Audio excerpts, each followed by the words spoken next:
convido os irmãos a abrirem as suas Bíblias em Isaías capítulo 55. Isaías 55, versículos 1 a 5. Ó vós todos os que tendes sede, vinde às águas, e os que não tendes dinheiro, vinde, comprai e comei. Sim, vinde, comprai sem dinheiro e sem preço, vinho e leite. Porque gastais o dinheiro naquilo que não é pão, e o produto do vosso trabalho naquilo que não pode satisfazer? Ouvi atentamente e comei o que é bom, e a vossa alma se deleite com a gordura. Inclinai os vossos ouvidos e vinde a mim. Ouvi, e a vossa alma viverá, porque convosco farei uma aliança perpétua, dando-vos as firmes beneficências de Davi. Eis que eu o dei por testemunha aos povos, como líder e governador dos povos. Eis que chamarás a uma nação que não conheces, e uma nação que nunca te conheceu correrá para ti, por amor do Senhor teu Deus e do Santo de Israel, porque Ele te glorificou. A manifestação da graça de Deus. Quando nós assistimos este vídeo, se você prestou bastante atenção, retrata muitos casos verídicos ocorridos ali na Cristolândia. A Cristolândia hoje em São Paulo, Santos, Rio de Janeiro, outras cidades, fruto do trabalho pioneiro, e os irmãos sabem porque ele esteve aqui falando, do pastor Humberto. Ele com a sua família deram início aqui em São Paulo, na Cracolândia, e isso, graças a Deus, se espalhou pelo Brasil, alcançando as pessoas que estão lá no meio da rua, dominadas pelas drogas, por espíritos malignos, dando-lhes uma nova oportunidade de vida, um novo recomeço. Vocês viram algumas pessoas, por exemplo, uma venezuelana, que foi alcançada lá no meio da rua, e hoje trabalha com o projeto Cristolândia. Alguns que foram alcançados lá na rua e hoje são pastores, são missionários. No mês de outubro, nós teremos um outro jovem que está em recuperação aqui em São Paulo, e que nós já estamos conversando para ver uma data que ele pode vir dar o seu testemunho aqui na igreja. E quando nós observamos isso, irmãos, é fruto da graça de Deus. A graça de Deus que alcança o pecador lá no meio do inferno. Porque se nós podemos pensar na terra, algum lugar que se pareça com o inferno é a Cracolândia. A graça de Deus que alcança o pecador lá no meio da rua, chapado. Muitas vezes indo para a Cristolândia só para comer. E é alcançado pela graça de Deus. Isaías, no 6º século antes de Jesus Cristo, no capítulo 53, ele faz o retrato de Jesus Cristo na cruz. Se você chegar em casa e ler Isaías 53, à medida que você for lendo, o Espírito Santo vai falando ao seu coração, apontando para a cruz de Jesus Cristo. Portanto, no capítulo 55, é o convite deste ser que foi para a cruz, como ovelha muda, morreu em nosso lugar, e que ressurreto dentre os mortos, faz um convite a todos os que estão com sede, a todos os que estão com fome, não de água, mas da água viva, não de comida, mas do pão que desceu do céu. Felizes são aqueles que aceitam o convite da graça de Deus. Olhando aqui, aparentemente, todos que estão aqui já aceitaram esse convite. Alguns talvez tenham se afastado, mas um dia já aceitaram este convite da graça de Deus. Foram alcançados pela misericórdia do Senhor. A justiça de Deus foi aplacada e a ira do Senhor foi tirada, porque esta pessoa ouviu o convite de Jesus e creu em Jesus Cristo, foi até Jesus pedindo perdão dos seus pecados, invocando o nome dele para a salvação. Sabe qual é o retrato de uma pessoa sem Deus, nessa época de Isaías? É uma pessoa que tem sede espiritual e buscava na idolatria as respostas que só Deus poderia dar ao seu povo, mas rebeldes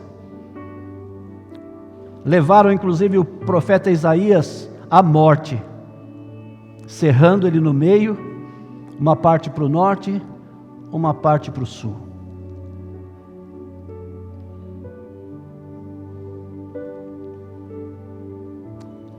Uma pessoa incapaz para apagar os seus pecados. Portanto, ia ao templo, fazia sacrifícios, orações, levava suas ofertas, seus dízimos, e Deus, através do profeta, disse: eu não estou recebendo nada do que vocês estão fazendo. Eu não estou nem ouvindo as orações de vocês. O pecado fez separação entre nós. Pessoas com fome de Deus e da sua palavra, mas por ignorância e falta de entendimento espiritual e cegos pelo diabo, buscavam nos falsos profetas e não naquele que Deus tinha mandado para dar o recado correto, firme, certo, seguro da palavra de Deus. Buscavam novas revelações, coisas sobrenaturais, consulta aos mortos, tudo aquilo que desagradava a Deus, eles buscavam como se fosse o ápice da sua vida espiritual. Havia uma insatisfação, portanto, uma vida vazia e sem sentido, escravidão espiritual, escravidão emocional, escravidão moral e escravidão física, porque o ser humano que busca realmente a Deus e tem um encontro com Deus, a graça de Deus faz com que ele trate o outro como irmão, não como escravo. Miséria. Flávio Josefo, o historiador que foi com os romanos na época que houve a invasão de Israel, ele escreve a história dos hebreus e ele fala que nesse período o povo ia à feira em busca dos restos de alimento. Normalmente o mais pobre vai no fim da feira na xepa, né? Ver o que está mais barato, mas eles não iam para comprar porque eles não tinham dinheiro, eles iam buscar no chão o que sobrou da feira para comer. É nesta circunstância, neste quadro de vida, que Deus então faz o convite. Vocês que estão aí pegando comida no chão, vocês que estão com sede espiritual, estão buscando nos lugares errados, nas coisas erradas, vocês que estão com fome espiritual, vocês não têm dinheiro para pagar e eu estou oferecendo de graça para vocês vinho e leite. Na cultura judaica, o vinho faz parte da alimentação, do almoço e do jantar. O leite era a promessa da terra: eu vou mandar você para uma terra que mana leite e mel.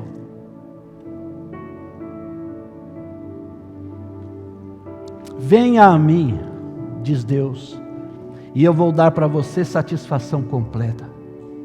Você não vai precisar buscar em falsos deuses, você não vai precisar buscar na escravidão de outras pessoas, querendo se impor como ser sobre o outro, se julgando superior àquela pessoa.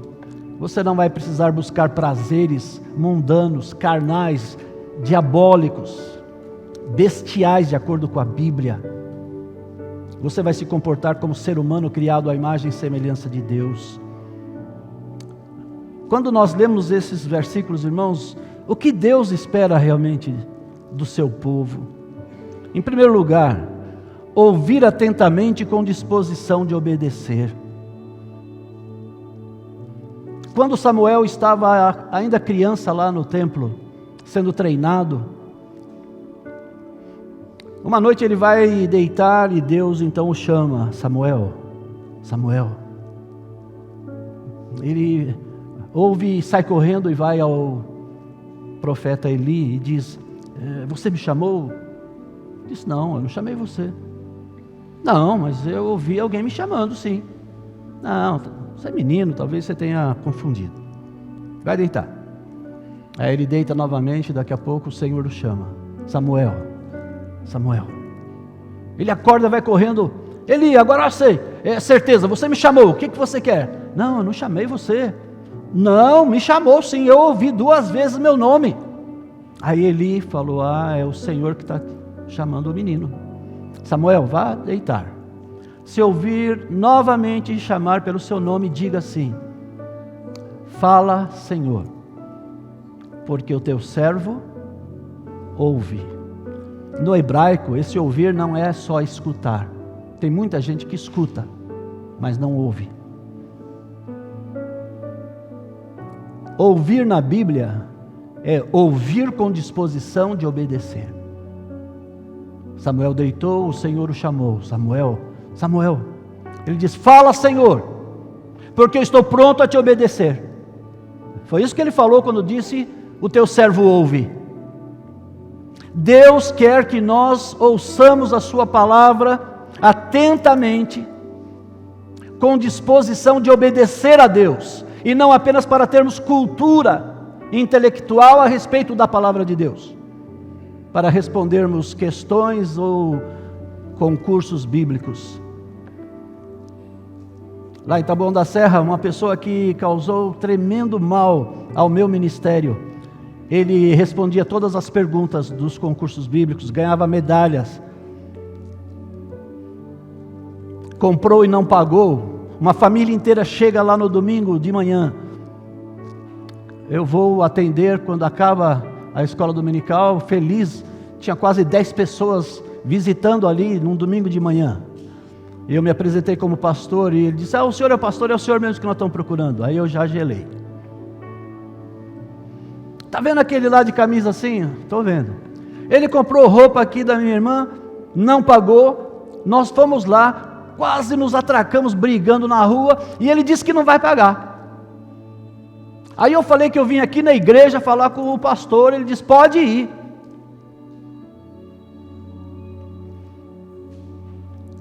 Conhecia, respondia concurso bíblico, cantava, a voz bonita, mas não tinha disposição de obedecer a Deus.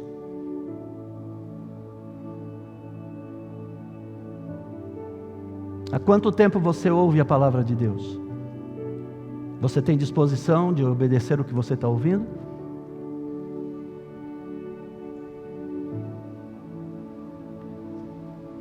Deus quer que nós inclinemos o nosso coração e nos acheguemos a Ele. Não é normal em nós buscarmos a Deus, irmãos. Aliás, ninguém aqui buscou a Deus primeiro. Deixa eu falar uma coisa bem clara de acordo com a Bíblia. Deus buscou você primeiro. Lá na eternidade, inclusive, Deus fez um plano para alcançar você, antes de você nem existir em pensamento em outra pessoa, porque não existia outra pessoa, a não ser o Deus Todo-Poderoso, Pai, Filho e Espírito Santo. Quando nós vamos lendo na Bíblia, Deus sempre toma a iniciativa de buscar o pecador.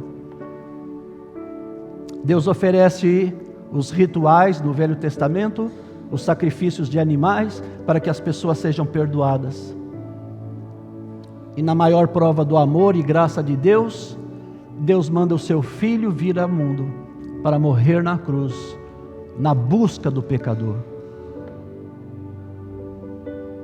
Cabe ao pecador ouvir e inclinar o seu coração para Deus e para a sua palavra, e se aproximar de Deus. A Bíblia é clara, irmãos: resisti ao diabo e ele fugirá de vós.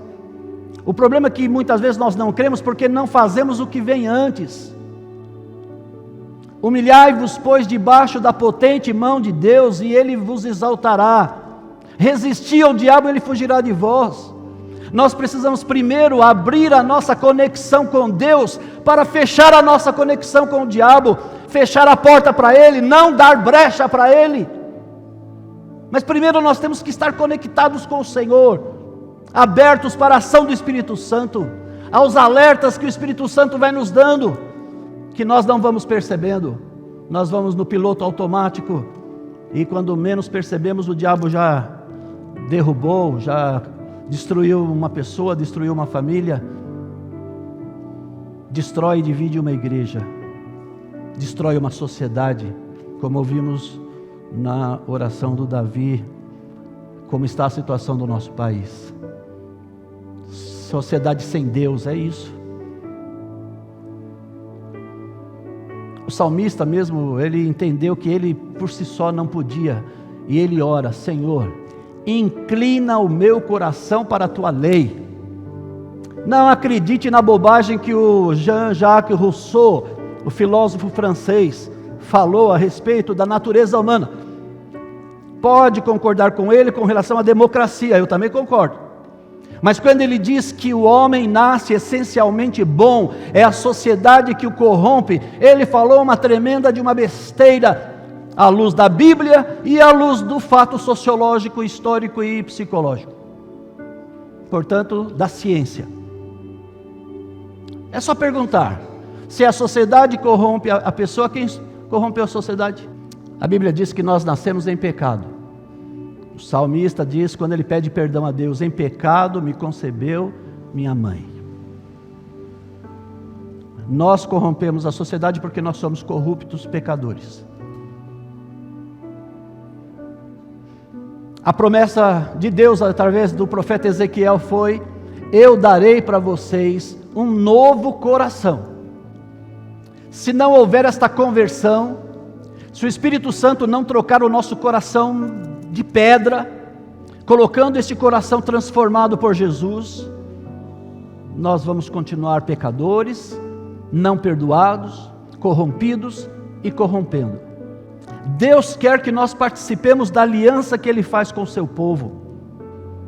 Quando Deus fala com Israel, Ele tem uma aliança que Ele começou em Abraão, passou por Davi e vai chegar no Messias, Jesus Cristo. Quando Ele fala para nós, a igreja, irmãos, Ele tem uma aliança, um pacto, esse novo testamento no sangue de Jesus. Toda vez que nós participamos da ceia do Senhor, nós nos lembramos quando Jesus pegou aquele cálice e disse: este cálice é o meu sangue, o novo testamento entre Deus e o seu povo. Que povo? Não era mais Israel, era a igreja que Jesus diz: eu vim edificar a minha igreja, e nem as portas do inferno vão prevalecer contra ela. Deus quer que participemos desta aliança, que nós tenhamos alegria e orgulho de fazermos parte desta aliança. Não é uma aliança com qualquer pessoa, ainda que todo casamento seja muito legal, seja muito bacana, mas normalmente são dois pecadores se unindo, e vários problemas vão acontecer, e só a graça de Deus para que não haja o divórcio, só a graça de Deus. Esta aliança entre nós pecadores, através do sangue de Jesus, com o Deus Santo, o Deus Todo-Poderoso, o Deus Criador dos céus e da terra, o Deus que nos formou à sua imagem e semelhança, o Deus cheio de graça e misericórdia, que a cada manhã renova a misericórdia dele sobre nós. Você e eu estamos vivos hoje porque Deus teve misericórdia de nós. A qualquer momento nós vamos sair deste planeta por vontade de Deus. Esta foi a palavra que eu levei em nome da igreja, lá no enterro do nosso querido irmão Rubens, da Igreja Batista da Lapa. Pessoa que amamos como um irmão em Cristo e amigo verdadeiro. Todo aniversário do pastor, mesmo ele sendo membro da outra igreja, ele vinha para dar o abraço no pastor Anselmo. E ali a primeira palavra que eu disse é família. Em nome da Igreja Batista de Vila Zate, em nome da minha família, eu estou me unindo a vocês para adorarmos a Deus, pois o Senhor o deu, o Senhor o tomou. Bendito seja o nome do Senhor. Nós temos uma aliança com Deus. Nós vivemos com Deus aqui e vamos viver com Deus na eternidade. Deus quer que nós vivamos plenamente nesta aliança. Deus nos dá o privilégio de desfrutarmos da sua presença. de desfrutarmos das suas bênçãos. Nós não merecemos nada de Deus, e Deus nos dá muito mais do que merecemos, muito mais do que pedimos ou pensamos. Este Deus cheio de graça e misericórdia, Deus quer que nós participemos desta aliança com Ele. E Deus fala de uma nova nação, uma nação que Israel não conhecia e não conheceu e não reconhece até hoje, mas uma nação que sempre vai ser aliado de Israel, que é a igreja. Eu sei que algumas pessoas têm sérios problemas ideológicos. Leia a Bíblia, só isso que eu falo. Leia a Bíblia. Israel continua sendo o povo abençoado por Deus pelo pacto com Abraão. Na questão da terra, na questão da salvação, já não é mais povo de Deus. A igreja é. E Pedro coloca isso na sua carta. Vós sois a raça eleita, a nação santa, o povo adquirido, para proclamardes as virtudes daquele que vos tirou das trevas para a maravilhosa luz. Então a igreja é esse povo que está sendo profetizado aqui por Isaías. Este povo que Deus ama, este povo que vai glorificar a Deus como propósito, como missão. Deus não estabeleceu a igreja no mundo para a igreja viver para si mesma, para se louvar, para se enaltecer, para proclamar a placa da sua igreja. A igreja existe para se reunir e para se espalhar para a glória de Deus. Nós adoramos, nós temos comunhão, nós evangelizamos. Nossa missão tríplice para a glória de Deus. Nós adoramos a Deus e exaltamos a Jesus, porque esta é a vontade de Deus. E com isso nós estamos, portanto, adorando ao nosso Senhor. Nós edificamos a comunhão da igreja, e como é difícil edificar a comunhão da igreja, porque somos pessoas pecadoras.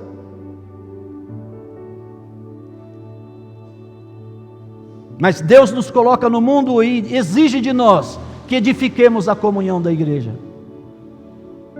E ao edificarmos a comunhão da igreja, Deus é exaltado, Deus é glorificado através da comunhão do seu povo.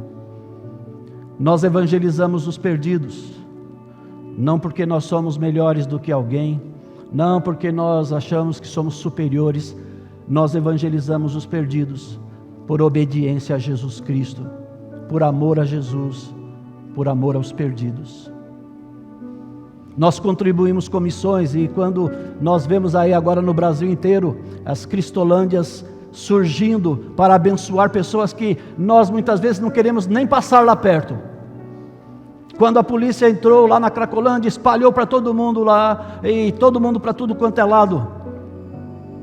Eu saía normalmente ali da Rua do Carmo, perto do Poupa Tempo da Sé. Às vezes ia pegar o metrô, às vezes ia para a faculdade lá na Álvares Penteado. E aquele povo que tinha corrido tudo para a Praça da Sé. Dava medo passar ali no meio daquele povo. Dava medo. A gente não quer nem ver esse povo. A gente quer que coloque um tapume e eles fiquem invisíveis lá. Se quer fumar, fuma aí até morrer. Eu não quero nem ver. Quando ainda não faz arminha, que todo mundo tinha que morrer.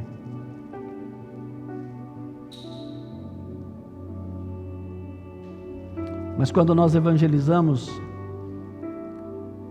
seja lá na Cristolândia, seja aqui na Vila Zate, seja na sua casa, discipulando seu filho, sua filha, ou seu pai que não é crente, sua mãe que não é crente, ou alguém da família que não é crente, na escola onde você estuda, não podemos ser arrogantes de achar que nós somos melhores que alguém. Nós somos pecadores, alcançados pela graça de Deus. Aquele que tinha fome encontrou pão e quer levar pão para aquele que está com fome. Isso é evangelização. Um faminto encontrou pão e leva para o outro faminto onde tem pão. nós temos que espalhar Jesus Cristo, meus irmãos. Se a graça de Deus se manifestou na nossa vida, se é verdade que nós vivemos pela graça de Deus, se é verdade que a graça de Deus mudou o nosso coração, se é verdade que a graça de Deus tirou o coração de pedra e colocou um coração de carne, nós precisamos viver pela graça, viver na graça e espalhar a graça de Deus. Concluindo, irmãos, a mensagem. Cada pessoa que veio aqui hoje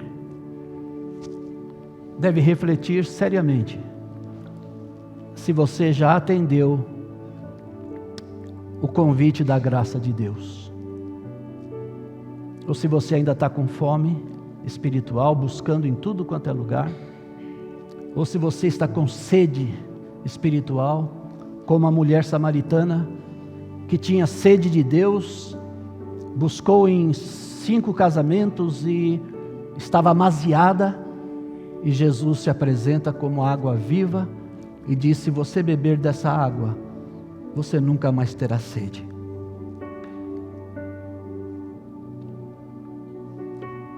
Você desfruta mesmo da aliança com Deus? Você tem prazer nesta aliança?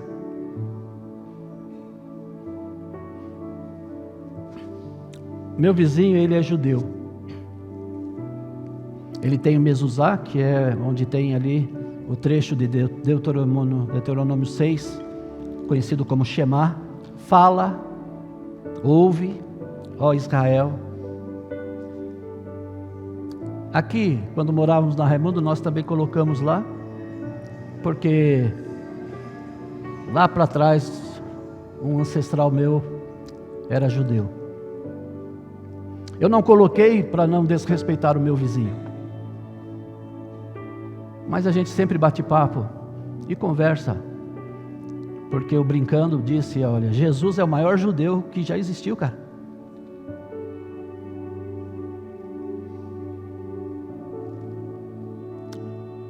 Ontem encontrei com ele ali perto do horário do almoço, sem terno, sem o quipá. Aí eu olhei e falei: já foi na sinagoga hoje? Ele: graças a Deus. Sabe que aquela coisa, eu falei, o homem tem orgulho, cara. Ele sente prazer de ir na sinagoga. Ele disse: eu fui graças a Deus. Eu tenho um privilégio. Tudo isso passou pela minha cabeça. Quantas e quantas vezes nós não estamos percebendo o privilégio que Deus nos dá de fazermos parte do seu povo, de fazermos parte da sua igreja. Nós não desfrutamos, não temos alegria, não temos prazer.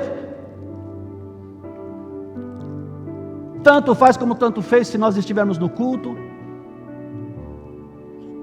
Nós não falamos: hoje eu fui lá no culto, graças a Deus.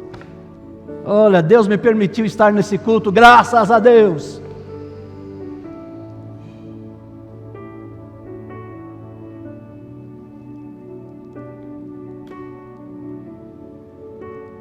Você quer ter realmente satisfação completa, meu irmão e minha irmã?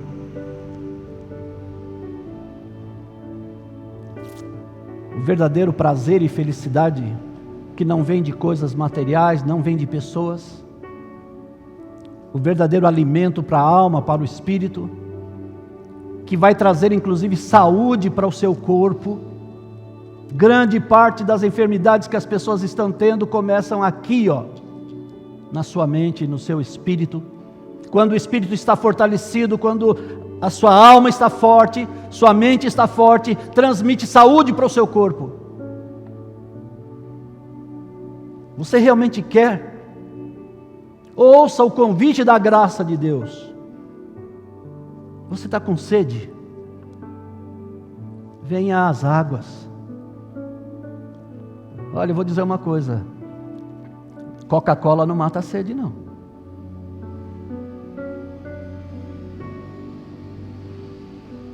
O que mata a sede é água, e que dá saúde. Se um dia você ficar diabético, o médico vai falar o que falou para mim: você toma Coca-Cola? Eu falo: adoro Coca-Cola. Não pode mais, está proibido, é o que mais tem açúcar. Eu falo: mas o que eu mais gosto? Você gosta de carne gordurosa? Adoro picanha com gordura. Gordura está fora.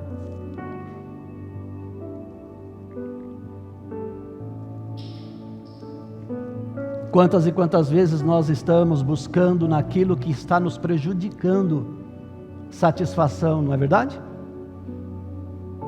Ah, como é gostoso uma Coca-Cola gelada. Até hoje eu tenho saudade. Nem tomo Coca-Cola zero, porque eu fiquei com tanta bronca de não tomar Coca-Cola. O convite da graça é: venha, se você está com sede, para a água. Água viva. Água que vai fazer com que você tenha uma fonte de água viva dentro de você, saltando para fora, para ajudar outras pessoas, que é o Espírito Santo. Você tem fome de Deus? Jesus falou que quem é de Deus ouve a palavra de Deus. Tem gente que diz: eu tenho fome de Deus, eu vou buscar a Deus, eu vou lá no Tibete fazer uma semana de meditação para encontrar com Deus. Ah, eu vou 13 sexta-feira lá no Pico do Jaraguá para ter um encontro com Deus. Deixe-me falar uma coisa: se você tem fome de Deus, abra a sua Bíblia. Ah, mas eu quero ouvir a voz de Deus, então leia em voz alta. O que vai fortalecer a nossa vida espiritual, meus irmãos, é a espada do Espírito, que é a palavra de Deus. O diabo inclusive usou a palavra de Deus para tentar Jesus, e Jesus devolveu a palavra de Deus para repreender e não cair nas ciladas do diabo. Está escrito, e pau! Nós temos que ter essa convicção muito clara: esta é a palavra do meu Deus. Eu tenho que amar, eu tenho que entender, eu tenho que ouvir. A fé vem pelo ouvir, diz a palavra. Quanto mais você ouvir, mais você vai ter fé, mais sua fé vai crescer.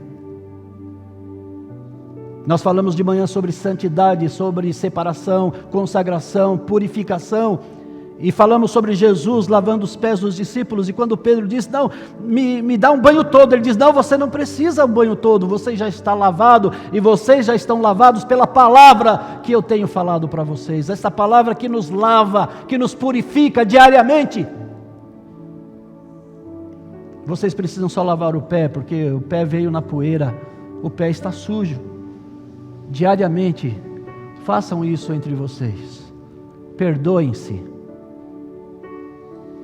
Sirvam.